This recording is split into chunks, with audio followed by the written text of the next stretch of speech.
Well worth remembering that archery is massive here. And you've got all 3D targets, practice targets, sighting targets, bow cases, bows, everything you can imagine. Ooh, an orange one there, Flambeau. It's a brand I used to use.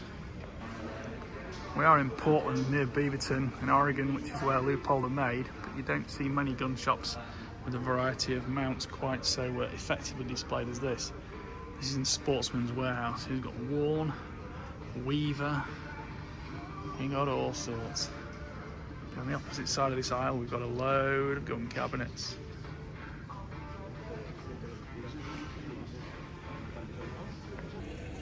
This is the one for me.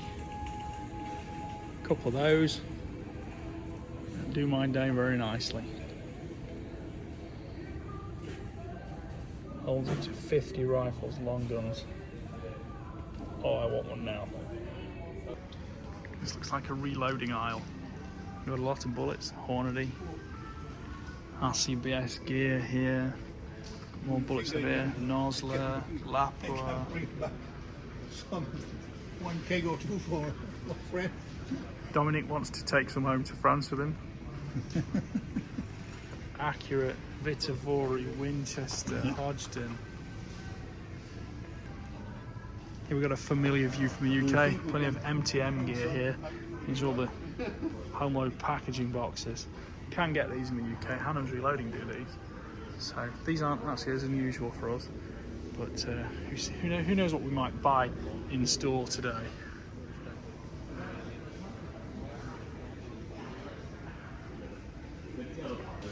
Just to give you a comparative idea of prices, we've got some .22 caliber bullets here, 6mm bullets as well.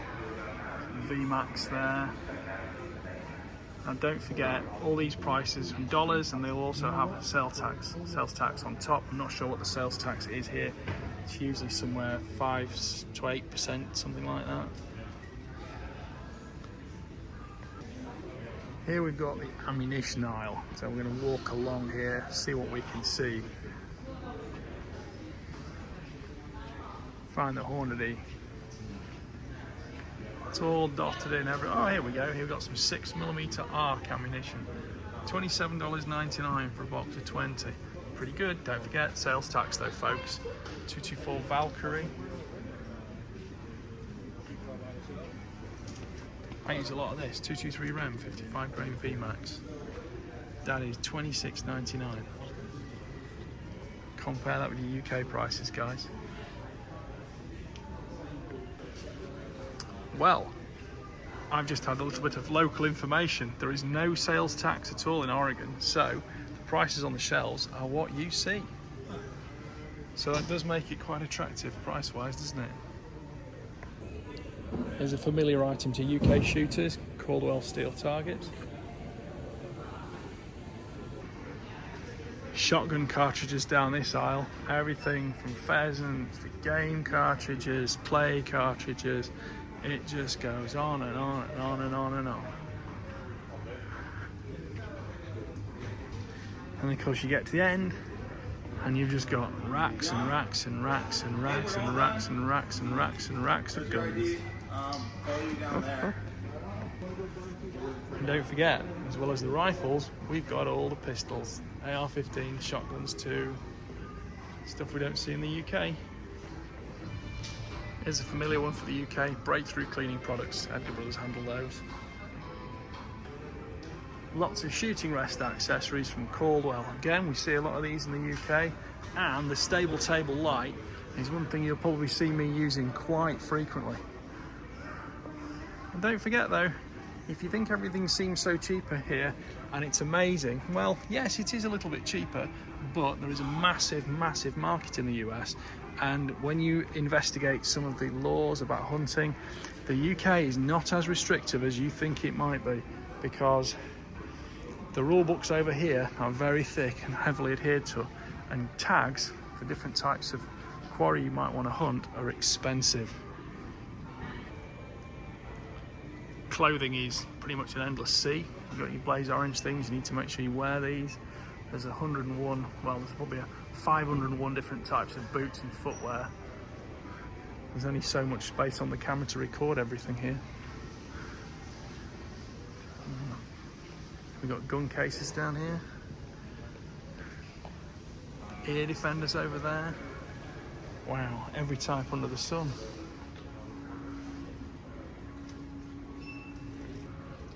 Pistol and rifle magazines galore. Yep. Magpul, AICS things, we've got Ruger, we've got all sorts. Just rows and rows and rows and rows of it. I used to use SKB bow cases in my archery days. They're seriously tough things. You can travel with them, bang them around, bash them about, and they just never ever let you down. But there are many other brands here as well, which I'm pretty sure will be fairly keen equivalents, because the US market has got so many buyers, so much choice of equipment. There is no space for weak links in that chain, and if you make a bad product, you'll get persecuted and put down for it very quickly.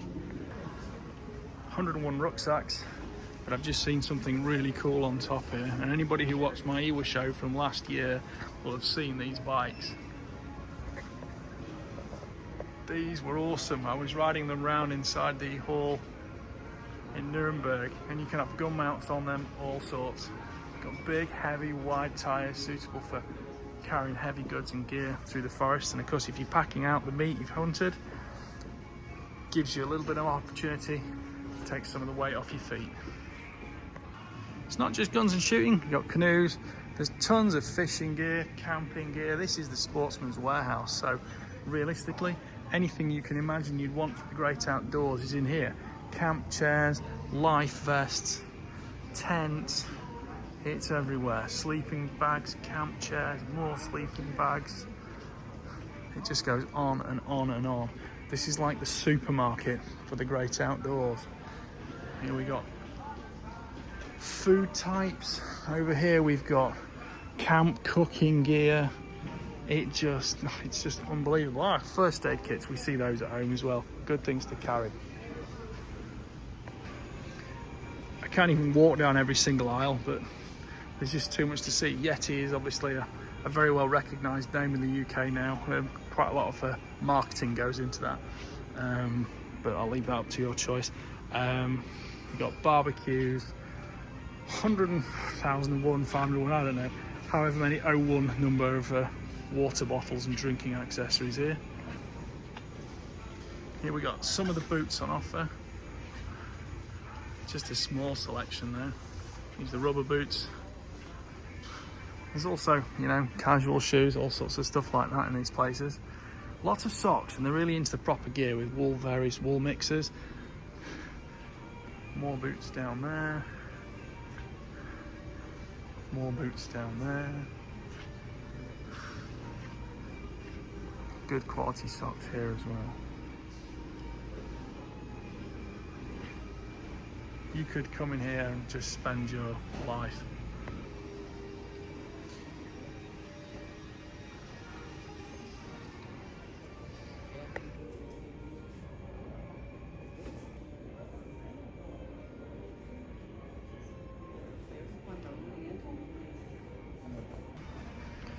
Well, walking into the fishing section here, I don't really know a lot about fishing, other than that a lot of fishing gear is designed to catch anglers and not so much the fish, but you could probably say the same about shooting gear for shooters.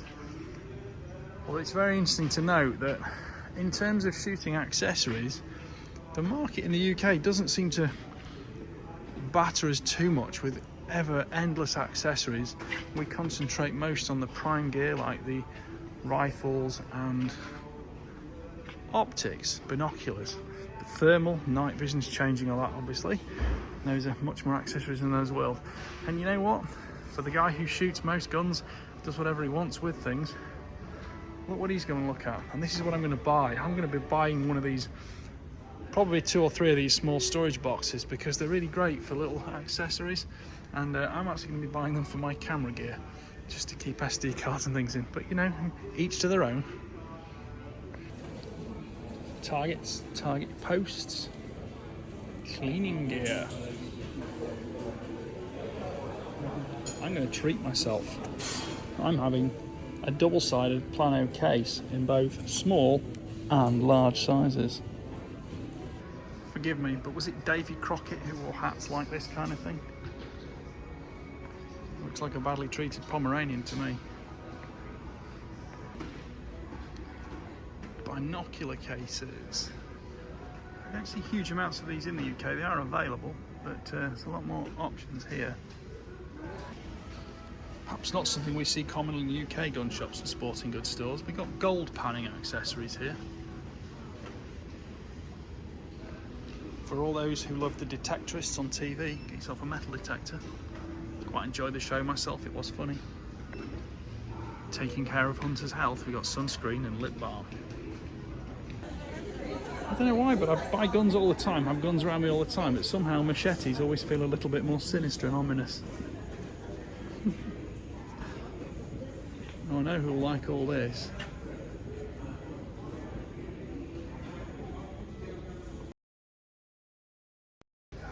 We've got tons of books, Meat Eater, survival guides, cooking guides. You've got the other accessories more commonly familiar, compasses, and even, you know, back down to your electronics gear for your iPhones and stuff. Pens, all-weather pens, you name it, maps, it's here. Of course, you can't go hunting without the correct knives. So we have a huge range of knives, all different price points. These are very common here with the disposable blades on them. The skinning, particularly the taxidermist I was working with the other day, uses loads of them. All the various rollicking gear we'd be more familiar with, sharpening equipment. But here's the thing, when I was about 10 years old, my dad went to Seattle on a business meeting. And Seattle's not a million miles from here. And he bought me my first ever Victorinox penknife. And you know what? I might have to buy myself one, just for old time's sake. Hunting laws are very different here, and this is probably the first time I've seen any lamps or flashlights or anything.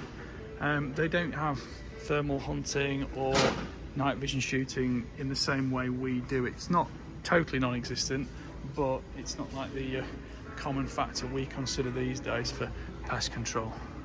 Would be something that Here we got a load of gun-specific multi-tools for shotguns, AR-15s, pistols, all sorts. Exactly what you need and nothing more. Here we got some more generalised tools, wheel accessories, torque wrenches, gun vices, snap caps. I must admit I'm quite tempted by some of the range of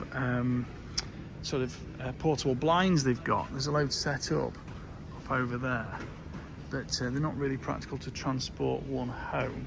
Yet I do still quite like the idea of having one. I've got certain environments where it would be very useful to be able to put one of these together. I think I'll be able to get one back in the UK there. It's just not something you see all the time, so you don't necessarily think of it as something you'd like to own. Oh, I'm back again at the archery. I can't leave the bows alone. We've even got crossbows here as well. Not really my thing, crossbows, but compound bows are where I was at. Arrows are in smaller sets of 6s. In the UK, you used to get them in 8s or 12s, mainly for target use, of course, but here there's a lot of arrows in 6s. Famous brands like Easton, which was in my day the brand, but you've also got Carbon Tech, I believe these are called. Can't even remember now. Carbon Express up there. But there's actually a load of little trainer bows and kids bows and stuff, which is really cool. I wish we had those in the UK, because regardless of the fact we're not hunting with them, it would put archery into people's focal point a lot more often. Of course, then we switch over to the broadhead area. Famous things like Muzzy, mechanical broadheads, folding broadheads we've got, like this one's here. So mechanical broadheads like that stay fixed in flight. A little bit harder to tune on the arrows, but a folding broadhead flicks open from one state to the other when it hits the quarry. They're a little bit easier to tune to get stable arrow flight with. Use of game is very important to the Americans because they do shoot, generally speaking, I think fewer deer per person or suitable species per person.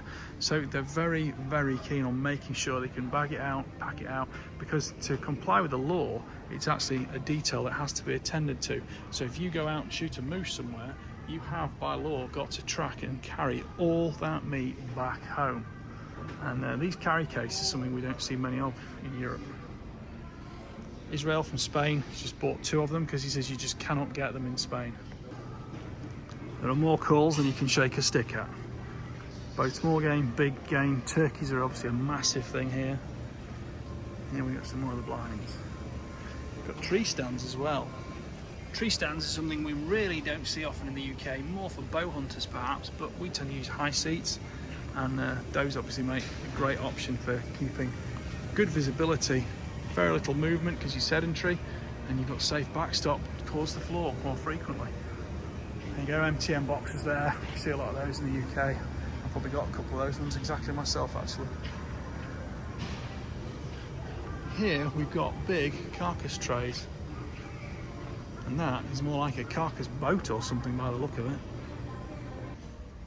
No surprise to see so many baseball caps. Every brand you can imagine, every type of camouflage for every type of background. Yet, still plenty of blaze orange, hunter's safety vests, etc. Of course, we can't live without our own barbecue caddy. Well, there's the sweets, but here's the jerky. Got energy bars, and just good old plain chocolate candies. I think I might have to have some beef jerky.